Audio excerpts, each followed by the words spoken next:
So today I'm going to be talking about Liberia and the Back to Africa movement. So Liberia is located in West Africa, and it started when the American Society for Colonizing the Free People of Color started in the United States. So it was around the time of the Civil War, and this club was made up mostly of white people, and they freed some slaves, and they paid for the transportation of other slaves so that they could send a group of freed slaves to Liberia to start a colony, which they established in 1821. The motives for doing this varied from some people who were abolitionists who wanted to free slaves and helped escape slaves.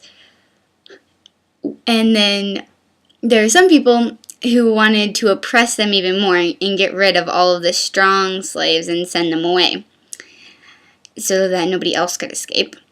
But the main reason was just the belief that blacks couldn't integrate into white America and that racism would always exist, and so it was better if they could just send all these free black people back to Africa.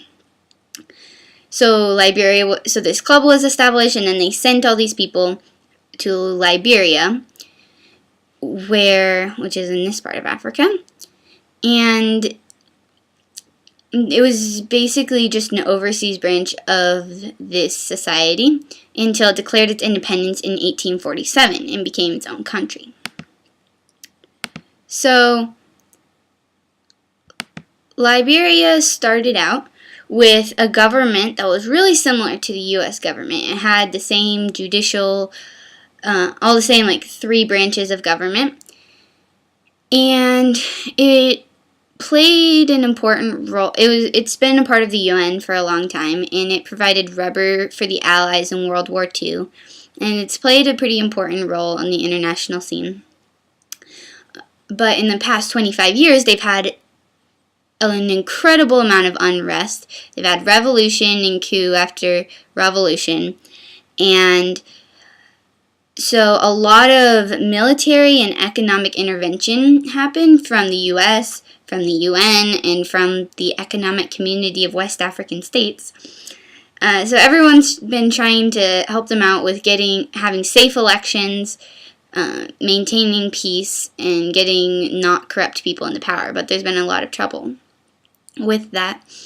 And it's thought that a lot of this unrest originated with the strife between the Americo-Liberians, which the society that I just talked about had sent to Liberia, and then the native tribes. So that strife is thought to have caused all this current unrest. So the cultural integration that happened between the Americo-Liberians and the natives has been a long process. Americo-Liberians were originally hated by the natives because of their lighter skin, their Christian faith, and their supposed cultural superiority. So all these freed slaves were coming from America and brought with them a lot of Western culture, and so it was a very big clash. But it's slowly become more integrated, and so the settlers brought embroidery and quilting, which is a big part of how the indigenous people do art now. Also with music, Christian music is really popular there, and they incorporate indigenous elements with elements from slave music. A lot of urban places are more mixed of African and Western, whereas rural places tend to be more traditional and indigenous. The current modern government right now encourages a lot of the African roots as opposed to the Western, trying to kind of keep their heritage. As for religion, 85.5% of the country is Christian, 12.2% is Islamic or Muslim, 1.8% is other/non-religious, and then 0.5% is indigenous religions. So Islam had kind of integrated into the tribes before Americans sent the slaves, or the freed slaves. So Islam and indigenous religions had already been there, but then the slaves brought with them Christianity. And they built a lot of schools and colleges and churches and hospitals, and so they were really spreading their faith when they colonized Liberia and set up the government there.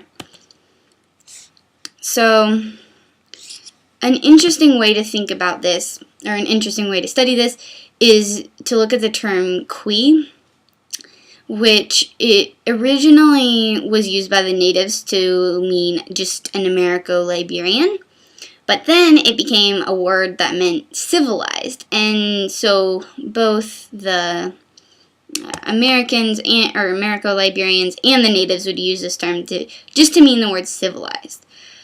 But then it kind of became the name for the higher social class, for the Christians and the educated and the whiter people, and it became like a class distinction.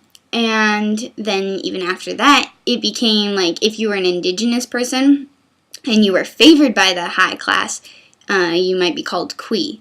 So the evolution of this term is kind of demonstrates the cultural tension that's between these two groups, because for a long time they've been so separated and fighting each other. So the last thing I will talk about is whether or not it was a success. Liberia is right here on the coast of West Africa. Was it a success? Well, considering that the goal was, or the motive was the belief that blacks couldn't integrate into white America, I'm not sure that that was even a correct assumption. I think that America's gotten on pretty well. There's still racism today, but we're working that out. We didn't have to get rid of all black people in order to function as a society. And also, the introduction of people outside of Africa back into Africa created a lot of tension. So maybe it wasn't a success, but at the same time, Liberia is the only African country that was never colonized by a European country. So it's maintained its independence way more than the surrounding African countries. So maybe it has had some benefits for the native African people. It's hard to say because we can't know what would have happened otherwise, but the history, nonetheless, is very interesting.